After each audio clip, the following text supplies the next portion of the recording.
జైల్లో పెట్టడము అని అంటే తన పరువును తన ప్రతిష్టలతో ఆడుకోవడం,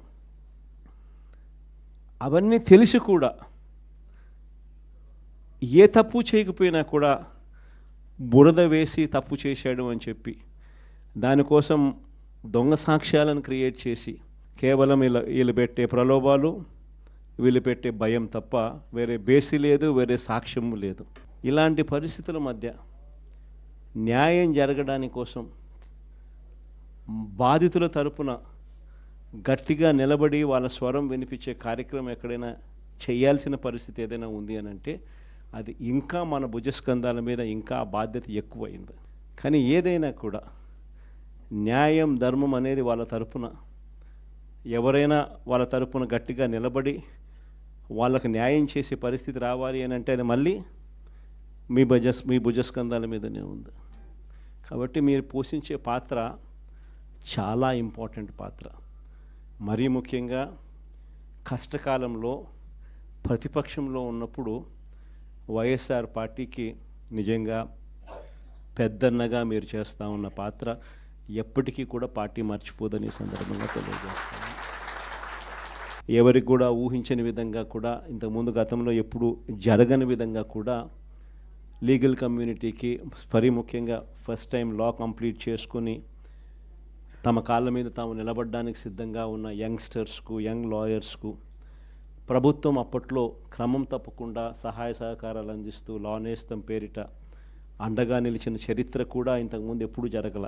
అదొక్క వైఎస్ఆర్సీపీ ప్రభుత్వం వచ్చిన తర్వాత మాత్రమే ఆ చరిత్ర కూడా చూసాం. అలాంటి పరిస్థితుల నుంచి నిజంగా అట్టడుగు వర్గాలకు తోడుగా ఉండాలని చెప్పి కార్యక్రమంలో భాగంగా ఏకంగా జీపీలు, ఏజీపీల నియామకంలో కూడా ఏకంగా 52% రిజర్వేషన్లు ఇచ్చి అట్టడుగు వర్గాలకు కూడా మంచి చేయాలి అని చెప్పి ఆలోచన చేసిన పరిస్థితులు కూడా గతంలో ఎప్పుడు చూడాల. అప్పుడు కూడా జరిగింది కూడా అది కూడా వైఎస్ఆర్సీపీ హయాంలోనే. న్యాయవాదులకు సంక్షేమ నిధి కోసం 100 కోట్ల రూపాయలు వాళ్ళకు కేటాయింపులు చేసి అందులో 25 కోట్ల రూపాయలు ఖర్చు కూడా ఎప్పుడైనా జరిగింది అని అంటే అది కూడా వైఎస్ఆర్సీపీ ప్రభుత్వ హయాంలోనే. న్యాయవాదుల సంక్షేమ నిధికి కాకుండా ఇన్సూరెన్స్ పథకానికి కూడా 1/3 వంతు వాటాను కూడా ప్రభుత్వమే చెల్లించిన పరిస్థితులు కూడా ఎప్పుడైనా ఉన్నాయి అని అంటే అది కూడా వైఎస్ఆర్సీపీ ప్రభుత్వంలోనే. ఇవన్నీ కూడా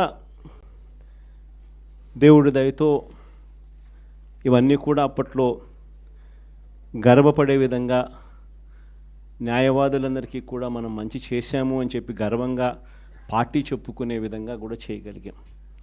కానీ ఈసారి మాత్రం మీ అందరికీ ఇంకొక కొత్త విషయం చెప్తా. జగన్ 2లో, వైఎస్ఆర్సీపీ 2లో చూస్తూ 1.5 సంవత్సరం అయిపోయింది.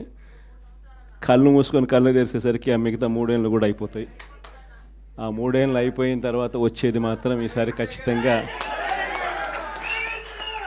మన ప్రభుత్వమే వస్తుంది. ఎందుకనంటే ఇంతగా మోసాలు చేసిన పరిస్థితి, ఇంతగా అబద్ధాలు చెప్పిన పరిస్థితి బహుశా ఈ రాష్ట్ర చరిత్రలో ఎప్పుడు కూడా మనం చూసి ఉంటాం. చివరికి లాయర్లకు కూడా మోసం చేసిన పరిస్థితులు కూడా మనం చూస్తూనే ఉన్నాం. సూపర్ 6లు, సూపర్ 7లు అనేటి గాలికి ఎగిరిపోయినాయి.